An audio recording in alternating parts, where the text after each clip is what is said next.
What's the most humanitarian way to spend 10 million euros? Imagine that a rich acquaintance gifted you 10 million euros and you wanted to have the biggest humanitarian impact from the way you spend that money. You gather some friends to review your options. There are some reasonably straightforward ways you could spend that money to improve people's lives here and now. Providing food for people who are malnourished, obtaining shelter for people who are homeless or dispossessed, purchasing medical vaccines for people in an area where infectious diseases pose problems, improving hygiene and sanitation, and so on. But you might also consider tackling some root causes. As the saying goes, instead of buying fish for a group of people, you could teach them how to fish for themselves.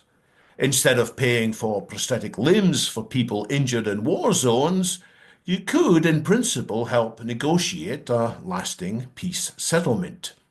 Instead of covering medical costs for people who suffer chronic diseases arising from bad lifestyle choices, you could pay for effective prevention campaigns. And this is the big one, instead of trying to treat the individual diseases that become more prevalent as people become older, diseases such as cancer, heart failure, and dementia, the diseases from which most people die, you could tackle their common underlying cause, namely biological aging. Now, you might protest. Solving these root causes is likely to cost a lot more than 10 million euro. And I would agree.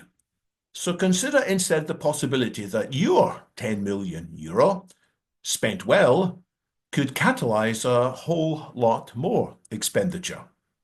The results of your own spending could alter people's hearts and minds around the world, which would in turn unleash a cascade of greater funding. That's what I want to explore.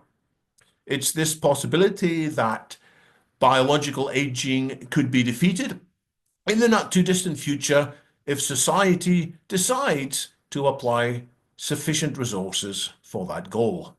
These resources would enable the development and deployment of low-cost, high-quality rejuvenation treatments available for everyone. In other words, a profoundly humanitarian outcome, removing vast amounts of human decline, degradation, frailty, pain, and suffering. I realize that I've probably lost some of you by now. You may protest that solving biological aging isn't possible or that it's somehow ethically wrong.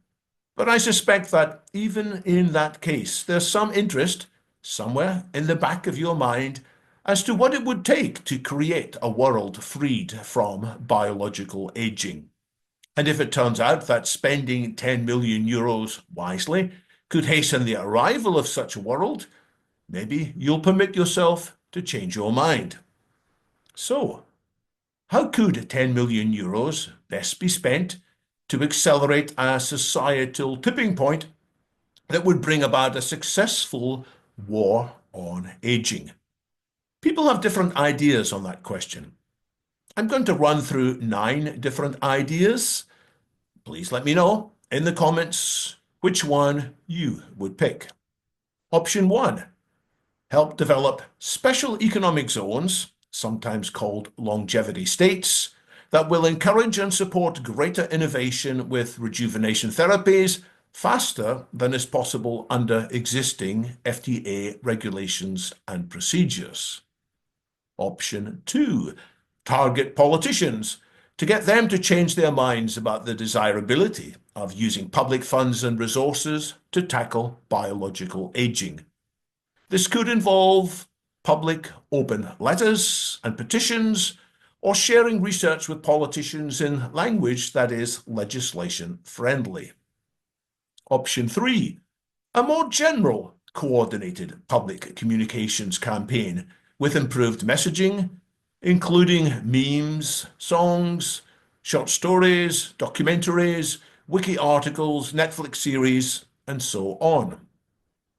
Option 4, A campaign targeted instead at high net worth individuals, people with billions at their disposal, to push them beyond what's been called the billionaire's paradox, in which most billionaires fail to invest in the kind of research that could significantly extend the lifespans and health spans of them and their family and friends.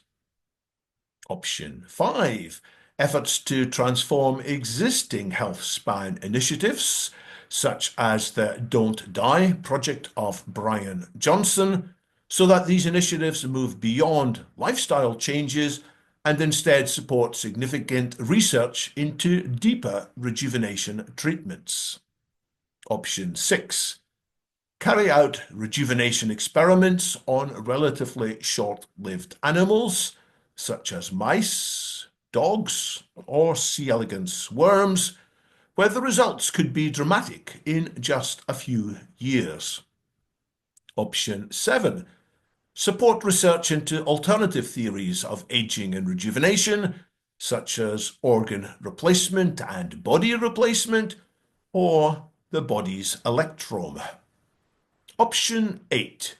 Don't bother with any biological research, but plough the entire 10 million euros into improving AI systems, with the expectation that these AI systems will soon outpace human researchers in being able to solve aging. Option 9. Provide a prize fund, with prizes being awarded to the individuals or teams who submit the best ideas for how to accelerate the comprehensive defeat of aging.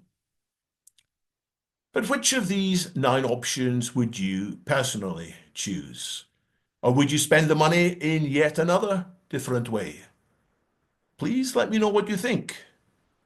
My own choice, since you asked, would be for option 6, since I believe 10 million euros is likely to be sufficient to fund experiments with combination rejuvenation treatments for middle-aged mice over the next 2 to 3 years that could double the remaining lifespan of these mice.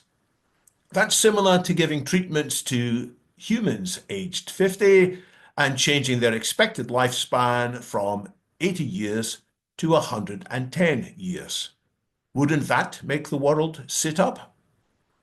By the way, if you prefer to read a textual version of what I've just said, see my personal blog, dw2blog.com. And to find out more about what London Futurists are doing, including our podcast, our webinars, our meetings in the pub, and our newsletter, see londonfuturist.com. Thank you very much.